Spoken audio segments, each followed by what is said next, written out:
අපි දුක ගැන හොඳ වැටහීමක් උපදව ගත්තොත්, ඒ දුක මගේ ජීවිතයට අදාළයි කියලා තේරුම් ගත්තොත්, එයා ඒ දුකට අකමැති වෙනවා.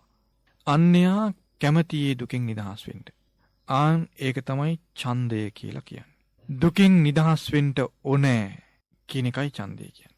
ඒ ඡන්දේ ඉපදුනේ දුක තේරුම් ගැනීමෙන්. දුක තේරුම් ගත්තේ කොහොමද? ඒ දුක Tamanට අයිති දෙයක්, Tamanට විඳින්න තියෙන දෙයක්. එකෙන් පැනලා යාමක් නැහැ, විඳින්න සිද්ධ වෙනවා කියලා තේරුම් ගන්න කෙනා. ඒක ඒකාන්ත වශයෙන්ම දුකක් කියලා තේරුම් ගන්න කෙනා ඒ දුක විඳින්න කැමති වෙන්නේ නැහැ. ඒ විදිහට ඒකාන්ත වශයෙන් මේක දුකක් කියලා තේරුම් ගන්නේ කොහොම කෙනාද? ආර්ය සත්‍ය නුවණින් තේරුම් ගන්න පුළුවන් කෙනා. ආර්ය සත්‍ය අහලා ඒ කෙරෙහි පැහැදීම පුදගෙන ඒ සිහි කරන කෙනා. ඒ තමන්ගේ ජීවිතේට ගලපා බලන කෙනා තමයි දුක තේරුම් ගන්නේ. අන්න එයා දුකේ වැටෙන්න කැමති වෙන්නේ නැහැ.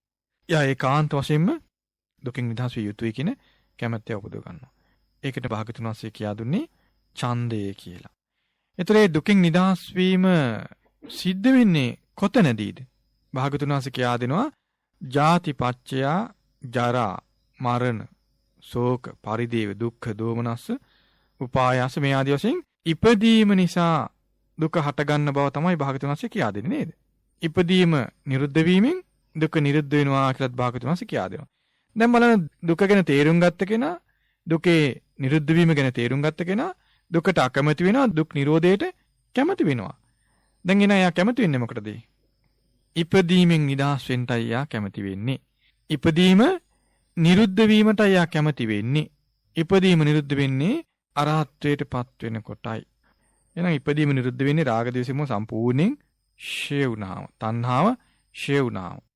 ඉතින් ඒ නිසා ඒ විදිහට තේරුම් ගන්න කෙනා තණ්හාව සම්පූර්ණයෙන් ෂේ කරගන්න කැමති වෙනවා. ඒ විදිහට ඉපදීම නිරුද්ධ කරගන්න, එහෙම නැත්නම් තණ්හාව ෂේ කරගන්න, රාග ද්වේෂ මොහ දුරු කරගන්න කැමැති ඉපදුණු කෙනා තණ්හාව ෂේ වෙන මඟ පුරුදු කරගන්න කැමතියි.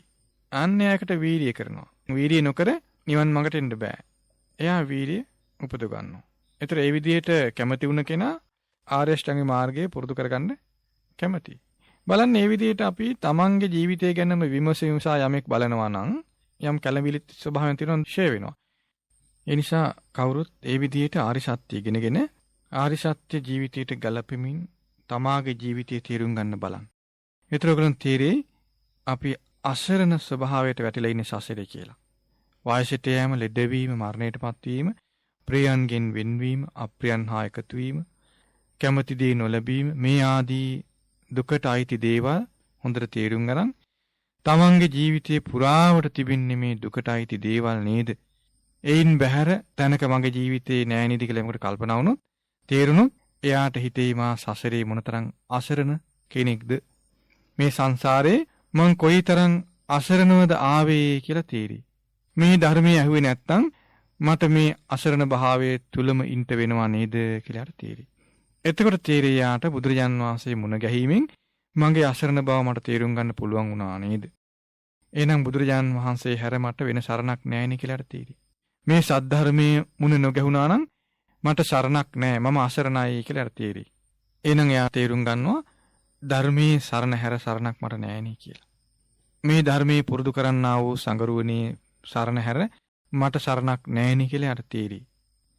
එසේ තේරුම් ගන්න කෙනාට තෙරුවන් සරණ තියෙනවා. එයා තිසරණේ අතාරින්නේ නැහැ. ඒතර බලන්න මේ විදිහට ධර්මයේ ජීවිතයට ගලපනවා නම් එයා තෙරුවන් කෙරෙහි නැඹුරු සිතින් ඉදින්නේ. තෙරුවන් කෙරෙහි නැඹුරු සිතින් එයා වාසය කරනවා.